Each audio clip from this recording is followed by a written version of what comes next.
नमस्ते दोस्तों, आप सभी का एक बार फिर से स्वागत है मेरे YouTube चैनल रूहानी किस्से में। तो कैसे हैं आप सब? आशा करती हूँ आप सभी लोग मस्त होंगे और अपने जीवन में खुश होंगे।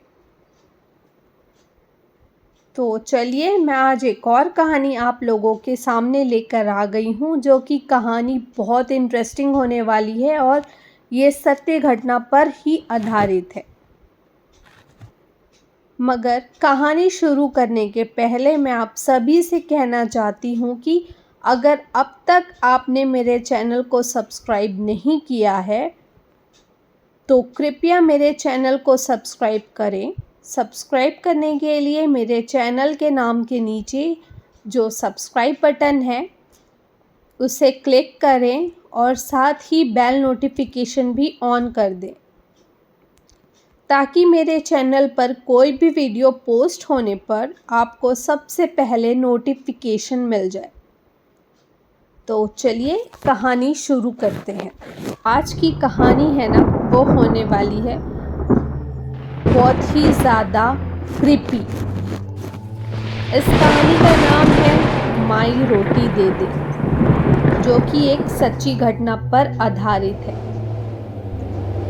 तो चलिए कहानी शुरू करते हैं। ये कहानी उत्तर प्रदेश के एक छोटे से गांव की है।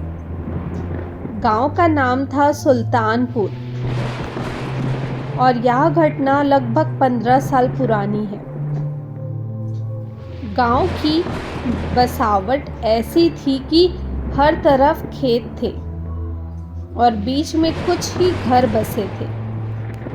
गांव की आबादी कम थी और ज़्यादातर लोग खेती बाड़ी करके ही अपनी ज़िंदगी बिताते थे।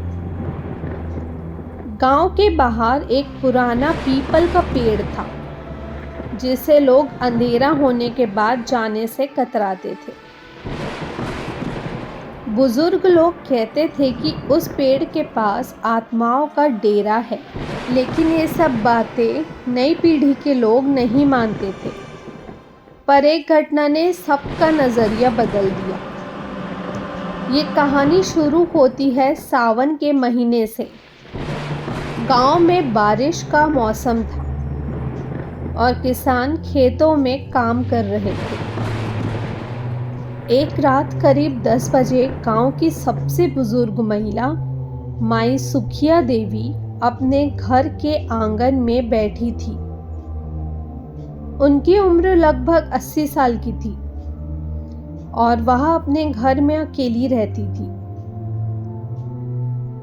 उनके परिवार के बाकी लोग शहर में बस चुके थे। अचानक दरवाजे पर किसी ने दस्तक दी। सुखिया देवी ने सोचा कि शायद कोई पड़ोसी होगा। उन्होंने दरवाजा खोला तो सामने एक बूढ़ा भिखारी खड़ा था। उसकी हालत बेहद खराब थी। कपड़े फटे हुए और बदन मैला था। उसकी आंखें इतनी गहरी और भयानक थी कि सुखिया देवी को एक पल के लिए झटका सा लगा। भिखारी ने कांपती आवाज में कहा, माई रोटी दे दे, बहुत भूखा हूँ। सुखिया देवी को उस पर तरस आ गया। उन्होंने अंदर जाकर 2 रोटी और थोड़ा सा अचार ले आए। अब वह भिखारी को रोटी देने लगी तो उसने उनके हाथ को पकड़ लिया और धीरे से बोला, ध्यान रखना माई, आज से हर रात मुझे रोटी देनी होगी, वरना तेरे पूरे गांव पर आफत आएगी। यह सुनकर सुखिया देवी के रोंगटे खड़े हो गए। वह डर के मारे चुप हो गई और फिर सिर हिलाकर सहमति दी। भिखारी ने रोटी खाई और फिर बिना कुछ बोले वहां से चला गया। अगले दिन से गांव में अजीब घटनाएं होने लगी।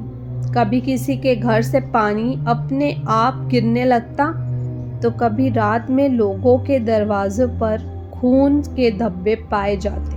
कई लोगों ने तो रात में किसी की अज्ञात छाया को भी घूमते हुए देखा, लेकिन जब तक वे कुछ समझ पाते वे छाया गायब हो जाती। सुखिया देवी रोज उस भिखारी को रात में रोटी देने लगी। वह हर रात ठीक 10 बजे उनके दरवाजे पर आता, रोटी खाता और फिर चला जाता। लेकिन एक रात जब सुखिया देवी बीमार हो गई तो उन्होंने रोटी देना बंद कर दिया। उन्होंने सोचा कि शायद एक रात ना देने से कुछ नहीं होगा, लेकिन उस रात जो हुआ उसने पूरे गांव को हिलाकर रख दिया। रात के करीब 12 बजे गांव के बीचों बीच एक घर में आग लग गई। लोगों ने दौड़कर आग बुझाने की कोशिश की, लेकिन आग इतनी तेजी से फैल रही थी कि कुछ नहीं कर पाए। उस घर में रहने वाले सभी लोग जलकर खाक हो गए। इसके बाद गांव में डर का माहौल बन गया। अगले दिन सुखिया देवी ने खुद को दोषी मानते हुए गांव वालों को सारी बात बताई। उन्होंने बताया कि कैसे वह भिखारी हर रात उनसे रोटी मांगने आता था और उसने उन्हें चेतावनी दी थी कि अगर वह रोटी नहीं देगी तो गांव पर आफत आएगी। गांव वालों ने फैसला किया कि उस भिखारी को ढूंढा जाएगा। रात को कुछ लोग हथियार लेकर पीपल के पेड़ के पास पहुंचे, जहां से वह भिखारी हर रोज आता था। उन्होंने पेड़ के नीचे बैठकर इंतजार किया। रात के करीब 10 बजे अचानक उस पेड़ के नीचे से धुआं निकलने लगा। धीरे धीरे उस धुएं में से वही भिखारी निकला। उसकी आंखें आग की तरह लाल थी और वह तेजी से उनकी तरफ बढ़ने लगा। गांव वालों ने उसे रोकने की कोशिश की, लेकिन उसके सामने कोई टिक नहीं पाया। तभी गांव के एक बुजुर्ग व्यक्ति जो तंत्र मंत्र का ज्ञान रखते थे सामने आए। उन्होंने मंत्र उच्चारण शुरू किया और उस भिखारी पर पानी छिड़कने लगे। भिखारी जोर जोर से चिल्लाने लगा और धीरे धीरे गायब हो गया। उस दिन के बाद से उस भिखारी का फिर कोई नामो निशान नहीं मिला।